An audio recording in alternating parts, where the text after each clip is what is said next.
Saya ini ganteng, saya ini luar biasa, saya ini hebat, maka Tuhan itu sungguh baik. Dia punya kebaikan itu nyata, bukan melalui pohon, bukan melalui benda-benda yang lain, tetapi melalui pribadi saya. Ya, Tuhan baik berarti saya baik. Tuhan luar biasa berarti saya luar biasa. Karena Tuhan adalah manusia dan kita dalam Tuhan.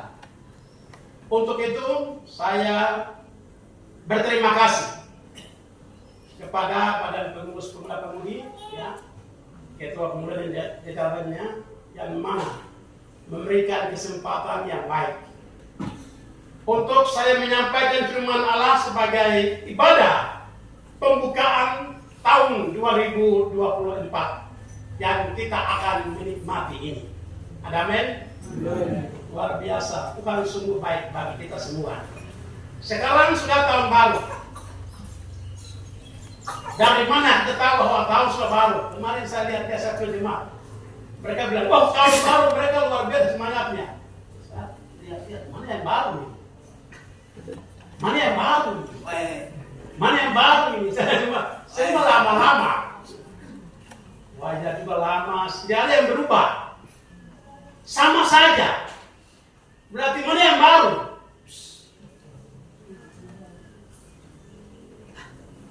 Pemuda-pemudi yang Tuhan Yesus kasihi, saya sudah disebutkan nama saya tadi,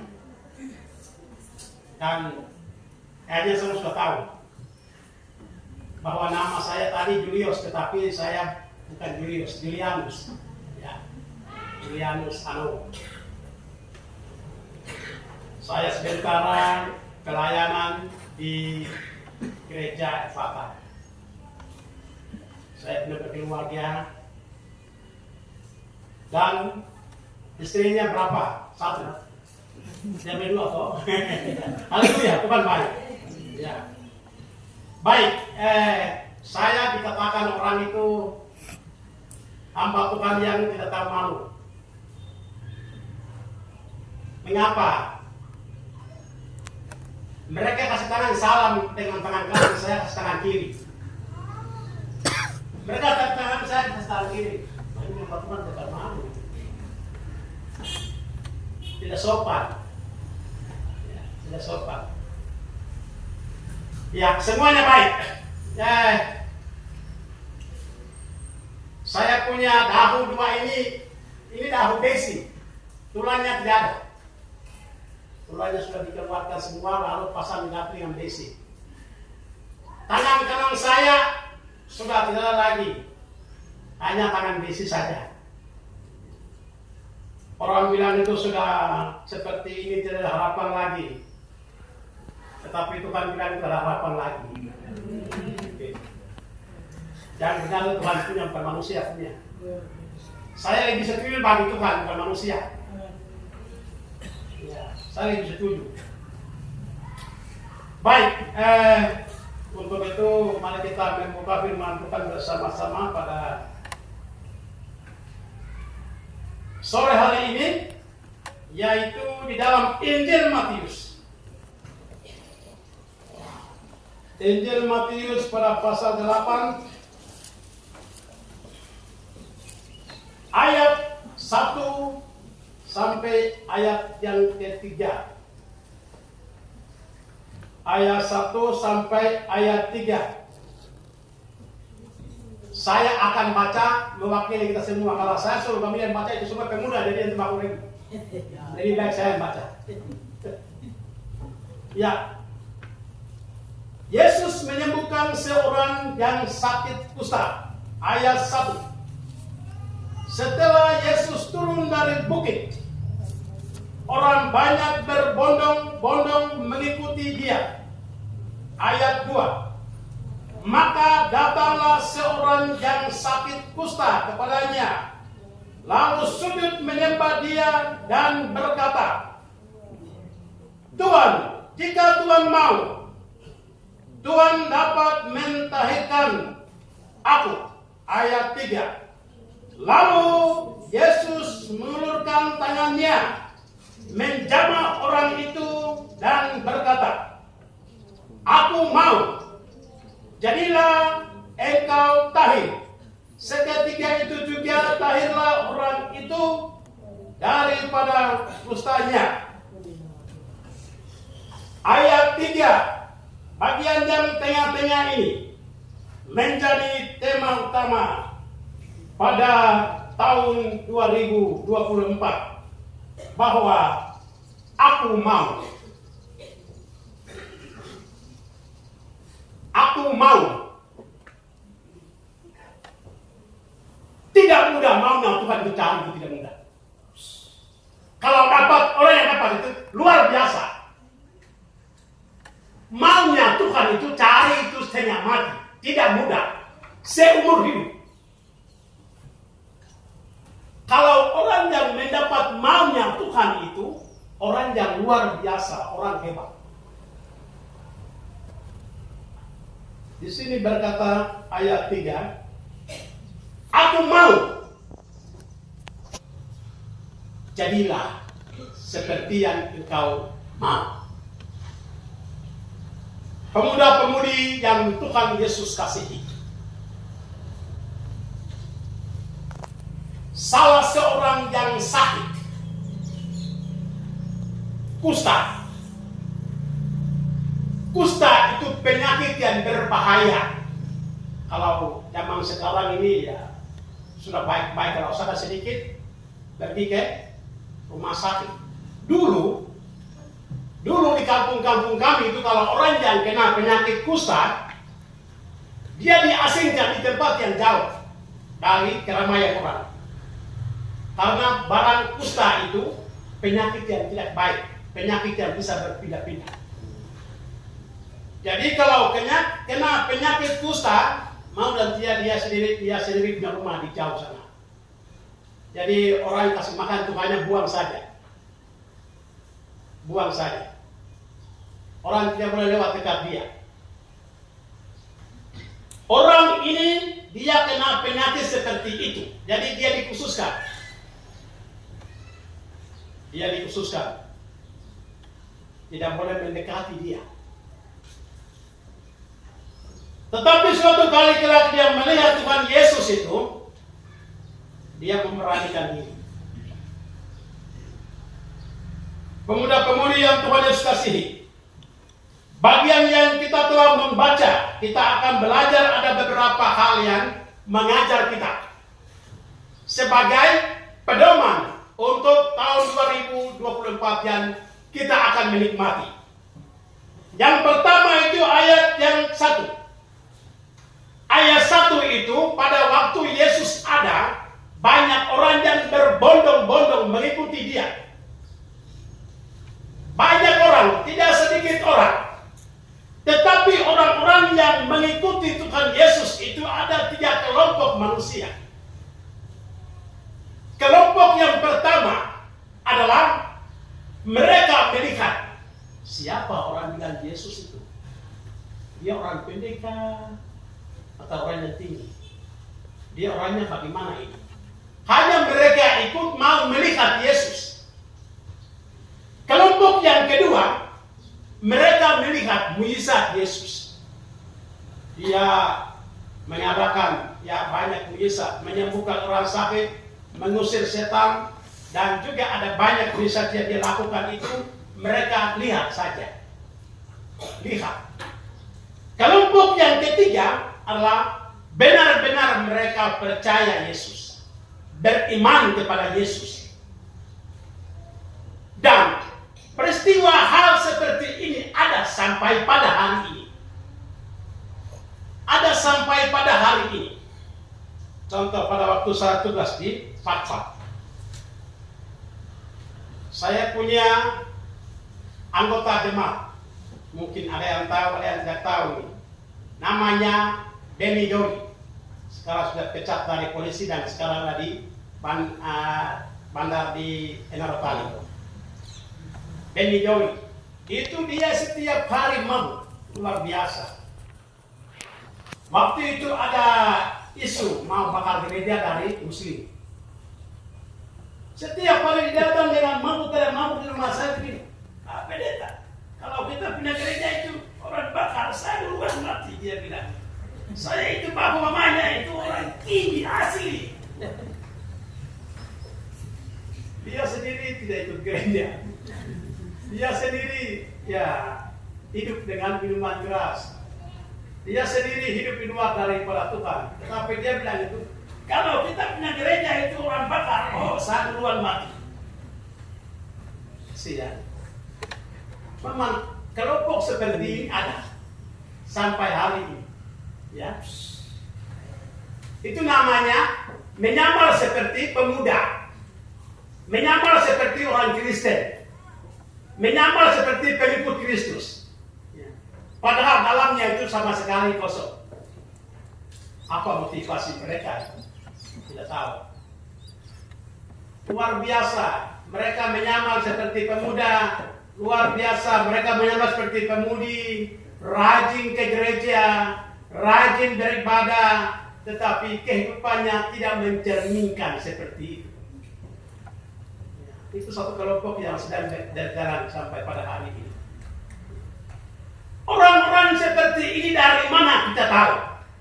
Ya dari kehidupan mereka, tingkah laku mereka, ya, perkataan mereka, kemalasan mereka, bosanan mereka. Sangat jelas mereka itu, sangat jelas. Wah ini kelihatannya seperti ini, tapi dia begitu juga ya. Kelihatannya rajin-rajin, tapi begitu juga ya. Ya kata-katanya hebat, tapi begitu juga ya. Ya itu dari dulu, pada waktu Tuhan Yesus itu mereka ada, sampai hari ini. Ya. Ada banyak orang mereka pegang teguh pada organisasinya, tapi Yesusnya itu tidak. Yesus kau tunggu dulu, saya berorganisasi dulu. Ya, saya ingat kembali pada waktu perpecahan terjadi antara Kimi dengan GKI. Di kampung itu, banyak gereja itu bakal habis. Ini Pak Pendeta Riai Petrus punya kolam ikan sekitar 10 kolam ikan habis. Sampai orangnya itu pukul sampai pukul. Saya bilang itu kalau korban Yesus lebih baik, demi Yesus lebih bagus daripada korban demi organisasi. Korban demi Yesus, korban demi Injil kebenaran, korban demi surga lebih bagus daripada korban demi organisasi, korban demi dunia. Itu sangat berbahaya. Itu sangat berbahaya. Itu satu kelompok yang sementara berjuang sampai hari ini. Ya. Satu kelompok yang sementara berjuang sampai hari ini. Baik, sekarang kita masuk firman Tuhan yang tadi. Judul yang tadi berkata bahwa aku mau. Tuhan mau melakukan sesuatu yang besar. Tuhan mau menyatakan mujizat melalui kita. Tuhan mau melakukan perkara-perkara yang besar melalui kita. Tuhan mau melakukan tanda-tanda keajaiban melalui kita. Tuhan mau mengangkat kita. Dan kita akan menjadi terang untuk tahun 2024 ini. Apa rahasianya? Untuk menenangkan hatinya Tuhan. Untuk berkata, Tuhan bilang, aku mau. Kita melihat, ada 3 hal penting firman Tuhan yang kita sudah membaca. Ayat yang kedua, dalam ayat 2 ini. Yang pertama adalah, maka datanglah seorang yang kusta kepadanya. Yang pertama, pribadi datang kepada Yesus. Jangan diwakilkan ya. Kalau kau mau sembuh, kau mau lihat mujizat, kau mau lihat kuasa Tuhan, kau mau lihat berkat Tuhan, kau mau dipakai oleh Tuhan, diangkat oleh Tuhan, pribadi datang kepada Tuhan. Jangan diwakilkan. Ya. Jangan diwakilkan. Sudah kau sendiri, kau pergi sudah mewakili saya. Ya. Saya waktu jalan-jalan di Pasar Karawang ini, saya punya jemaat ada beberapa yang mereka sedang minum-minum di pasar. Ketika saya lewat besok begini, Pak Pendeta, besok saya tidak ikut ibadah, jadi ini persembahannya. Ya. Tolong isi persembahannya, besok saya tidak ikut ibadah. Satu kali saya lewat di kantor DPR belakang ini, saya punya jemaat, ada berapa orang yang mereka mampu di situ. Mereka lihat saya datang jalan kaki, mereka kasih uang yang ada di situ semua. Pak Pendeta, tolong isikan persembahan, kami sedang mampu jadi. Ya kalau saya itu senang-senang saja karena saya sedang uang ya. Tapi kamu itu rugi. Ya, ada satu kesaksian. Di pendeta kami, saya itu dulu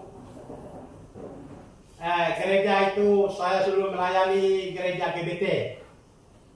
Gereja Bethel Tabernakel itu Alfa Omega. Saya melayani 13 tahun. Kami punya pendeta senior. Ada banyak orang yang dia kasih mobil. Ada banyak orang yang kasih rumah. Tetapi pendeta bilang begini, kau kasih rumah itu, saya itu untung kalau saya terima. Tetapi kamu terugi. Jadi kamu yang pertama masuk di gereja dulu baru saya terima. Orang yang kasih mobil itu dia bilang begini, saya membutuhkan memang mobil sekarang ini. Tetapi kamu duluan masuk gereja supaya kamu untung, saya untung. Kalau kamu tidak masuk gereja, saya untung, kamu rugi. Ya, kamu rugi. Saudara-saudara sekalian Tuhan Yesus kasihi. Dalam firman Tuhan yang bagian pertama, sendiri datang kepada Yesus, ketemu dengan Yesus, terima Yesus, kenalkan Yesus, kenalkan Yesus. Jangan diwakilkan. Jangan hanya cari tahu mujizat itu ada di mana, berkat itu ada di mana, ya, kuasa itu ada di mana. Tetapi sumber kuasa, sumber mujizat, sumber segalanya sendiri ketemu dulu. Dia tidak akan menolak, sama sekali tidak.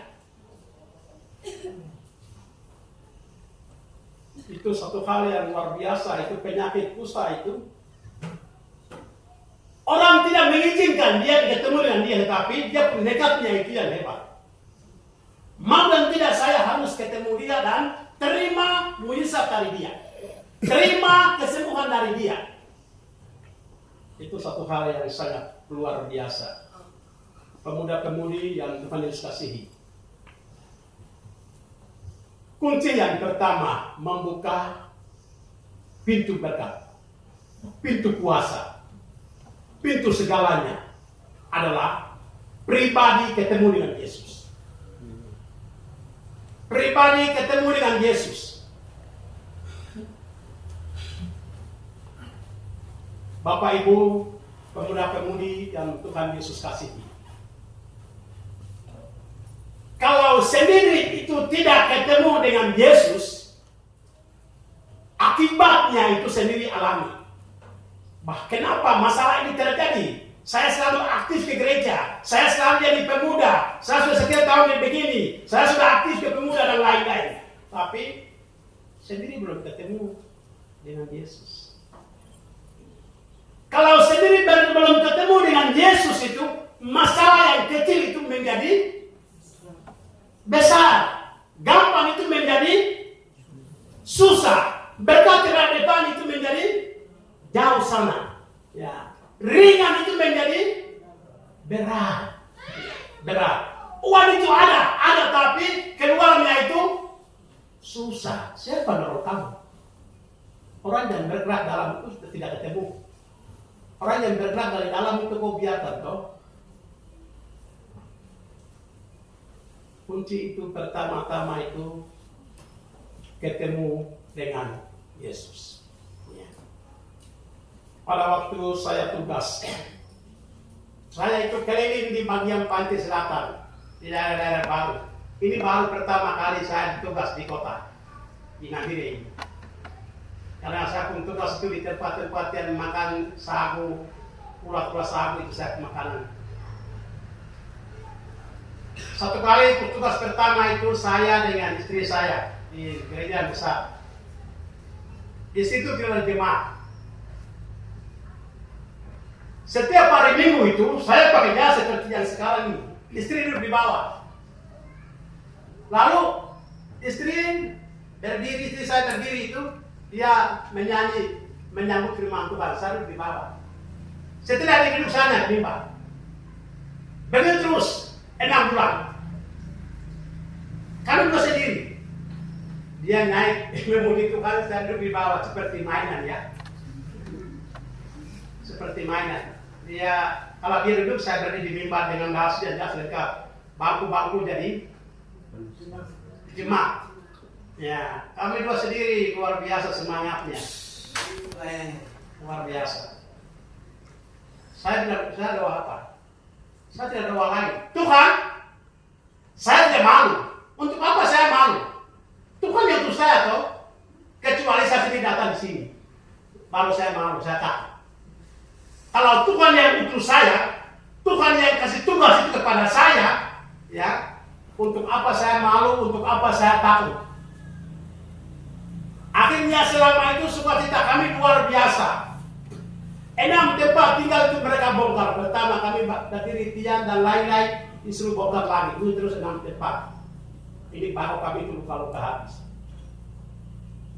Tetapi kami tidak takut. Kami tidak malu. Dan kami tidak capek juga. Karena semangat yang ada dalam hati kita itu yang membuat selalu pompa terus. Tidak apa-apa. Tidak apa-apa. Tidak apa-apa.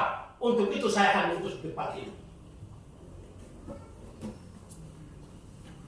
Akhirnya, setelah 6 bulan kemudian, Tuhan kirimkan jiwa-jiwa. Tuhan tahu kehidupan ke depan. Tuhan tahu kehidupan kita yang di belakang. Dan Tuhan tahu pribadi kita. Seberapa kita percaya kepada Tuhan. Seberapa kita bertemu dengan Tuhan. Tuhan tahu. Pemuda-pemudi yang Tuhan Yesus kasihi. Ayat 2 bagian B itu dia sendiri bertemu dengan Tuhan Yesus. Tidak diwakilkan. Kalau orang yang bertemu dengan Tuhan Yesus itu orang yang untung ya. Orang yang untung. Pemuda yang untung. Hamba Tuhan yang untung. Pemudi yang untung. Jemaat yang untung. Orang yang bertemu dengan Yesus. Kenapa? Nanti dia lain akan jadi penonton. Saya juga tapi. Dia ini. Saya juga tapi, dia ini. Kau juga bisa tapi, kau tinggal Tuhan Yesus tidak. Kita bukan orang penonton, tetapi kita harus berperan.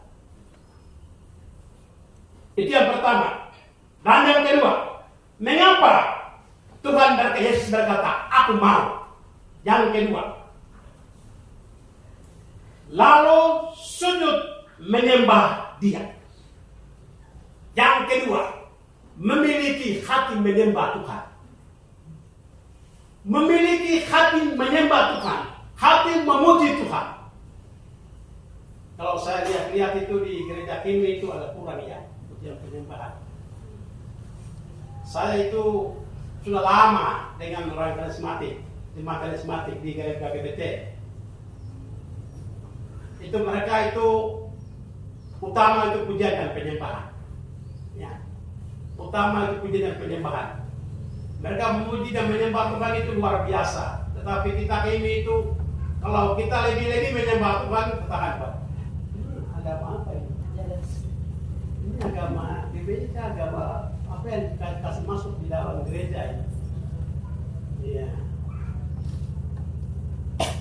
Tuhan Yesus mencari hati-hati yang menyembah dengan segenap hati. Siapa yang sungguh-sungguh menyembah kepada saya, siapa yang tidak, Tuhan sedang mencari. Dalam Yohanes 12 ayat 24 berkata bagaimana? Barang siapa menyembah kepada Allah, menyembah dalam roh dan kebenaran. Roh dan kebenaran. Maka pemuda-pemudi sekali-kali harus ada doa puasa. Jangan hanya ibadah tapi dalamnya itu uang. Uang itu boleh, tetapi utamakan pujian dan penyembahan. Utamakan. Satu kali kita tidak boleh cerita uang lagi. Pujian penyembahan saja. Coba dulu, bisa tidak? Bisakah kita coba? Memiliki hati memuji menyembah itu tidak mudah. Gampang tapi tidak mudah. Maka di gereja Epata ini, keluarga kami kalau memuji menyembah itu pada waktu malam. Karena menyembah itu ujungnya itu menangis jadi. Ujungnya itu gigi, menangis. Jadi daripada teman hamba Tuhan dengar, mereka bilang bahwa keluarga Pak Lung agak apa yang mereka buat. Maka kami pintar-pintar menyembah Tuhan. Ya. Ketika kita merenungkan betapa besar kuasa Tuhan, penyertaan Tuhan, kasih sayang Tuhan, berkat Tuhan, ketika kita menyembah Tuhan itu kesimpulannya itu menangis. Kesimpulannya itu menangis. Lunak hati, hancur hati, menganggap Tuhan. Jangan kau sombong-sombong, jangan berani-berani. Maka orang bule yang bersama-sama kami kerja sama ini, orang Jerman ini, dia bilang begini, bah, ibadah kayak ini itu sombong-sombong ya. Tempat ibadah jadikan pasar ya, ributnya luar biasa, dia bilang. Ibadah itu tenang, diam, damai. Dia bilang begitu. Tapi saya bilang itu karena hukum budaya. Baik, teman-teman, ya, saudara-saudari, pemuda-pemudi yang Tuhan Yesus kasihi. Yang kedua adalah dia menyembah, tersungkur di kaki Yesus. Pada saat dia menyembah itu, Yesus melihat hati. Dia menyembah saya itu apakah benar atau mungkin karena minta belas kasihan kesembuhan penyakit itu. Dia lihat hati. Dia lihat hati. Kita ini mungkin perlu baru Tuhan. Kalau setelah kita menerima kebutuhan kita itu sudah lalu. Ibu Bapak yang Tuhan Yesus kasihi. Ketika kita menyembah Tuhan, ketika kita melayani Tuhan, Tuhan itu melihat hati. Benar-benar menyembah saya atau tidak? Benar-benar menyembah saya atau mungkin karena acara pemuda, mungkin karena acara pergaulan, mungkin karena acara-acara ini yang dia pura-pura menyembah saya, ikut keramaian. Dia melihat hati. Lalu kita sendiri merasakannya. Setelah ibadah itu rasakan sendiri. Pulang itu tidak apa-apanya, biasa saja toh. Berarti itu berani. Tapi menikmati ibadah itu berarti pulangnya itu lain. Semangat lain, sukacita lain, perubahan lain yang terjadi. Tetapi selesai ibadah juga sama, kata-kata sama, tindakannya sama, gerakannya sama. Berarti itu belum masak. Bukan menyembah Tuhan. Bukan menyembah Tuhan yang benar. Menyembah Tuhan itu menjamah hatinya Tuhan, gerakan hatinya Tuhan, memohon sesuatu dari Tuhan. Akhirnya keluarga saya terus saya kasih tahu itu banyak yang kami menyembah Tuhan daripada memohon. Mengapa? Dalam menyembah Tuhan itu ada unsur-unsur permohonan juga. Tuhan melihat, wah anak itu dia menyembah saya terus, puji-puji saya terus. Apakah ada dia punya ada kekurangan atau tidak? Ada masalah atau tidak? Ada keperluan atau tidak? Dia selalu menyembah saya terus. Tuhan melengkapi kita punya kebutuhan ketika kita menyembah kepada Dia. Menyembah itu banyak-banyak, sangat banyak-banyak. Itu saya sendiri alami. Saya sendiri jadi saksi yang saya katakan dengan keras. Menyembah, jangan permohonan banyak-banyak. Tuhan kasih jodoh, Tuhan kasih teman hidup, laki-laki yang seperti gantengnya, hidungnya, cewek yang seperti cantiknya, ini seperti ini. Jangan, itu urusannya Tuhan. Urusannya kamu itu menyembah Dia banyak. Menyembah banyak. Jangan kasih pekerjaan, jangan kasih DP, jangan kasih bupati dan lain-lain. Tuhan bilang, iyo, saya mau kasih ini jabatan itu. Saya mau, tetapi kalau saya kasih jabatan ini, engkau jauh dari saya. Jadi saya mau terima kasih. Saya tidak mau masuk surganya.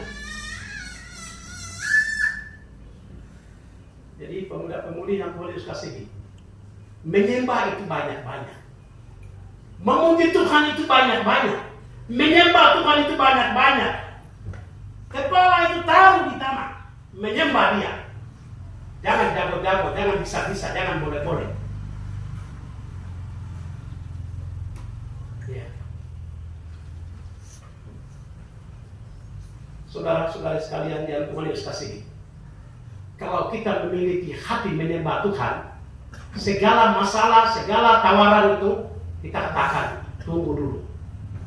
Tunggu dulu. Karena di dalam hatinya, orang yang saya sembah itu, dia sudah duduk dalamnya.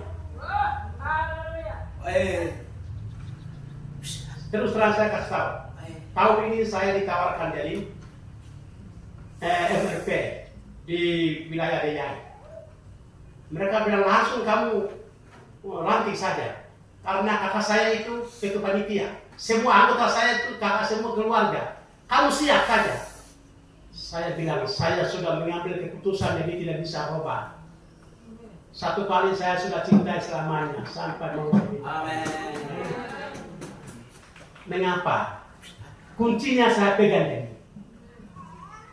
Kamu itu pegang hanya saya punya barang saja, kunci saya yang pegang.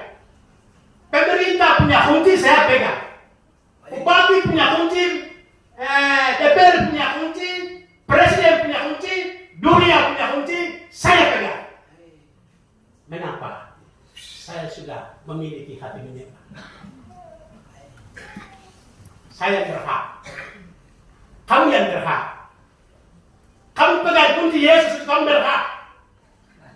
Maka orang datang kamu, Bapak doakan kami, kamu jadi DPR. Doakan kami sama jadi bupati. Doakan saya sama jadi begini. Memang lain mereka datang karena kamu pegang kunci. Toh. Mau jadi kunci? Mau jadi kunci? Mau. Atau mau minta-minta? Tolong buka saya masuk dalam kamar ini, tolong buka saya. Atau aku mau pegang kunci? Pertama, ketemu Yesus dengan segenap hati. Yang kedua, memiliki hati menyembah Yesus. Memiliki hati menyembah Yesus. Jadikan darah daging. Jangan mendengar bahwa dia itu bentuk agama lain, dia bentuk begini, begitu. Saya bertanya, kata haleluya itu ada terjemahkan, kata tidak saya bertanya kepada pendeta bersama-sama kami dari Jerman. Haleluya itu dia bilang bahasa surga. Tidak ada yang terjemahkan. Jadi yang kedua adalah memiliki hati menyembah. Hati menyembah. Hati menyembah itu duduk. Belajar duduk. Di dalam Mazmur 91 ayat 1 dan 2. Ayat 1. Di sana itu menyembah Allah itu belajar duduk. Menyembah Allah itu belajar bermalam di dalamnya. Bukan pindah-pindah tapi bermalam di dalam. Duduk dan bermalam. Dalam naungannya Tuhan, dalam kuasanya Tuhan. Ya, coba baca. Mazmur 91 ayat 1. Mazmur 91 ayat 1. Duduk dalam lindung Allah. Ayat 1. Orang yang duduk dalam lindungan yang maha tinggi dan bermalam dalam naungan yang maha kudus. Ya. Orang yang duduk dalam naungan yang maha kuasa dan bermalam dalam kemuliaannya, dalam kuasanya. Mereka yang berkata, ayat 2 itu. Mereka yang berkata itu, Tuhanku, Allahku, penolongku. Yang lain tidak boleh coba-coba berkata. Mereka layak berkata. Walaupun kamu juga berkata, tapi tidak. Kami itu hanya pembantu-bantu saja. Yang layak berkata itu, orang yang duduk di dalamnya, orang yang bermalam di dalamnya, orang itu yang layak berkata, Tuhanku, Allahku, penolongku. Ya, kamu itu ya bicara, tapi yang bantu yang satu saja, apa bicara saja. Karena kamu belum duduk, belum bermalam, belum duduk, belum bermalam. Mungkin ya 1 hari 1 jam di sini tidak lagi, 1 jam di sini tidak lagi.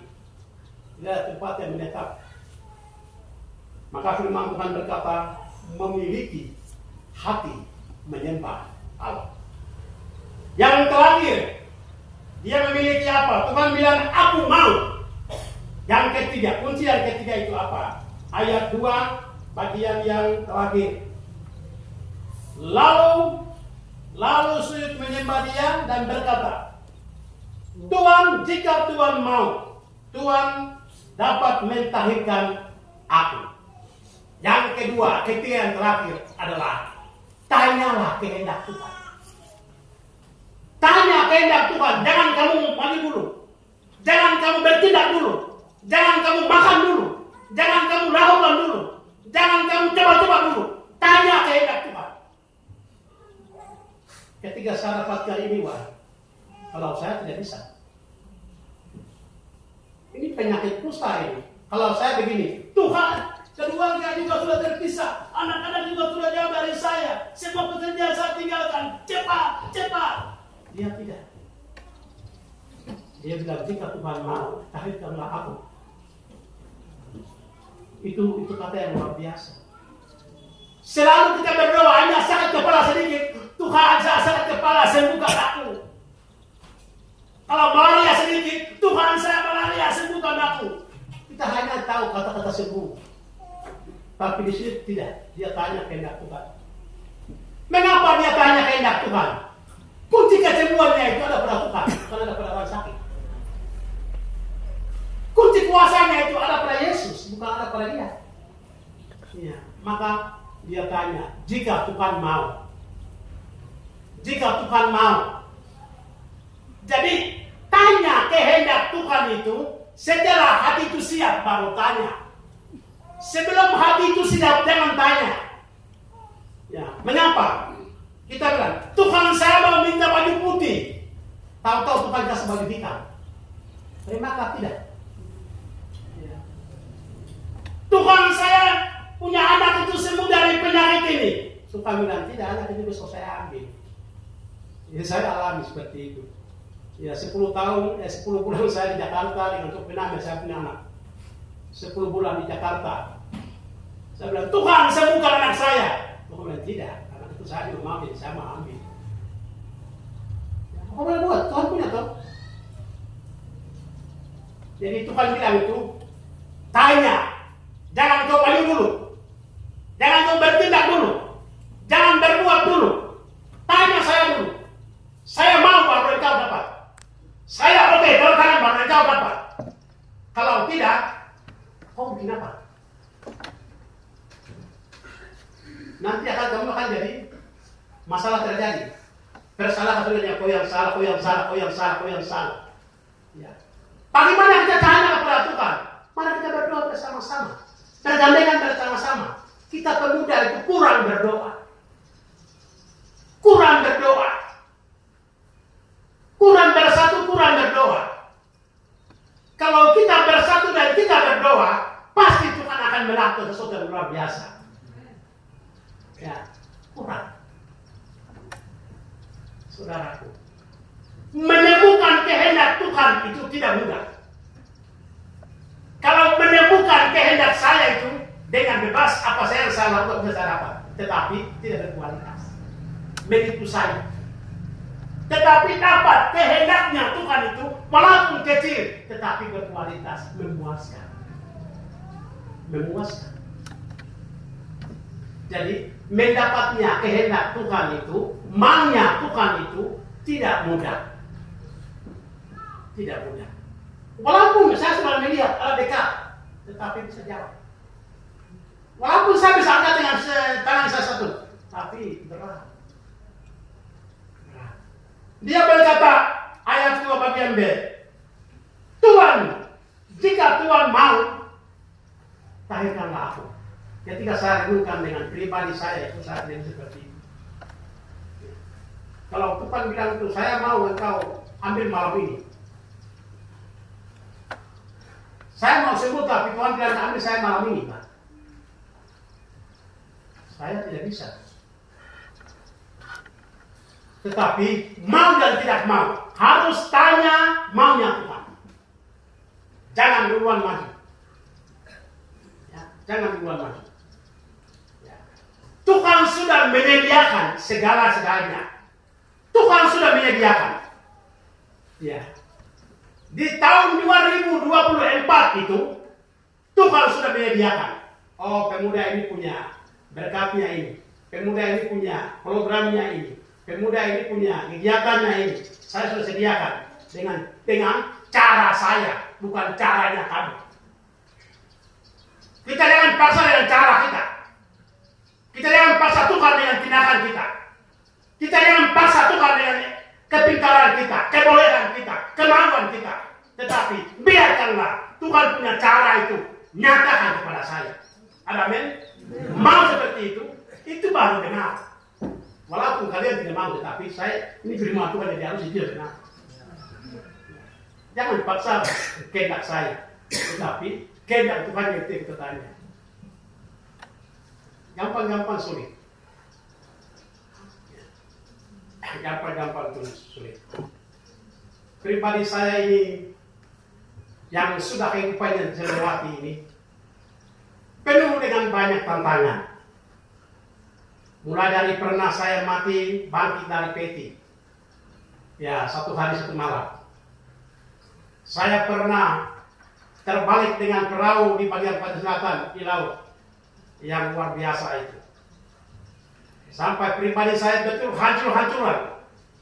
Saya bertanya, Tuhan itu saya sudah cukup kata, masih ada lagi. Saya bertanya kepada Tuhan, masih ada kata sudah cukup, saya sudah capek ini. Anak-anak saya sudah kuliah, semua sudah ambil. Mau sudah pindah, semua sudah ambil. Sudah cukup kata, masih ada lagi. Tapi jangan sendiri mengambil keputusan. Bukan yang keputusan. Jangan cepat-cepat. Pemuda-pemudi yang Tuhan Yesus kasihi. Tahun 2024 merupakan tahun penuh dengan berkat. Orang bilang itu penuh dengan masalah. Bagi anak-anak Tuhan tidak ada masalah, penuh berkat. Orang bilang itu tahun penuh dengan kematian. Bagi anak-anak Tuhan penuh dengan kehidupan. Orang bilang itu tahun 2024 penuh dengan kesakitan. Bagi kita penuh dengan kesehatan. Orang bilang tahun 2024 itu penuh dengan segala macam penderitaan. Bagi kita tidak ada. Ada amin? Mengapa Tuhan sediakan kau? Percuma kalau saya memberitakan Tuhan itu. Percuma kalau kemudian memberitakan Tuhan itu. Ada amin? Amin. Sekarang Tuhan bilang pada hari ini saya mau. Tuhan berkata kepada kita semua. Tuhan bilang itu saya mau. Kita mau atau tidak? Kita mau atau tidak? Pertama ketemu Yesus pribadi. Kedua memiliki hati menyembah Tuhan. Ketiga tanya kehendak Tuhan. Itu kunci. Kunci sudah di tangan kita. Kunci sudah di tangan saya. Orang lain datang meminta-minta. Saya mau buka kunci DPR. Tolong buka ya. Saya mau bupati. Tolong buka ya. Tidak kau datang saja. Kunci satu pegang. Pemuda-pemudi kelas Nabire. Jangan menonton. Jangan kita loyo-loyo. Tuhan sudah sediakan. Kita tinggal menikmati. Sudah sediakan. Bukan akan tapi sudah sediakan. Ya, kecuali kita sendiri yang cari-cari. Kita sendiri yang cari-cari. Tuhan di mana ini? Tuhan bilang di sini saya sediakan. Ini. Tetapi karena kita belum ketemu Yesus, Tuhan di mana ini? Tuhan di mana ini? Kamu bilang ini tepatnya kamu di rumahmu ini, di gerejamu ini, di organisasimu ini, di sini saya sediakan. Itu. Jangan cari tempat lain. Di sini Tuhan sediakan. Maka Tuhan bilang itu aku mau. Tuhan ya hari ini berkata itu aku mau. Apa kita mau atau tidak? Itu pertanyaan pribadi nanti jawab kepada Yesus. Tuhan bilang aku sediakan. Kesembuhan sudah sediakan. Segala macam jabatan Tuhan sediakan. Ekonomi Tuhan sediakan. Dana yang kita butuhkan Tuhan sediakan. Masa depan Tuhan sediakan. Teman hidupmu Tuhan sediakan. Segalanya Tuhan sediakan. Sekarang kau mau atau tidak? Jawab sendiri. Mari kita berdoa. yang hebat, Bapak yang ajaib, Bapak yang mulia, Bapak yang perkasa, Bapak sumber segala sumber, Bapak yang mengasihi kepada kami anak-anakmu. Kami rindu, karena Tuhan merindukan kami. Luar biasa, Yesus baik, Yesus baik, Yesus baik, Yesus baik. Pada sore hari ini, banyak kata-kata yang Tuhan nasihatkan kepada kami. Kami sudah mendengar dengan semampu kami. Selebihnya itu kuasa Roh Kudus yang berbicara. Selebihnya itu kuasa Roh Kudus yang menyempurnakan. Agar tahun 2024 merupakan tahun kemenangan, tahun sukacita, tahun berkah, tahun yang luar biasa yang Tuhan sediakan bagi kami. Maka hari ini kami sepakati bahwa kami siap menjemput semua berkat yang Tuhan sediakan untuk kami ini. Haleluya, haleluya, haleluya. Terima kasih Bapak, terima kasih. Amin.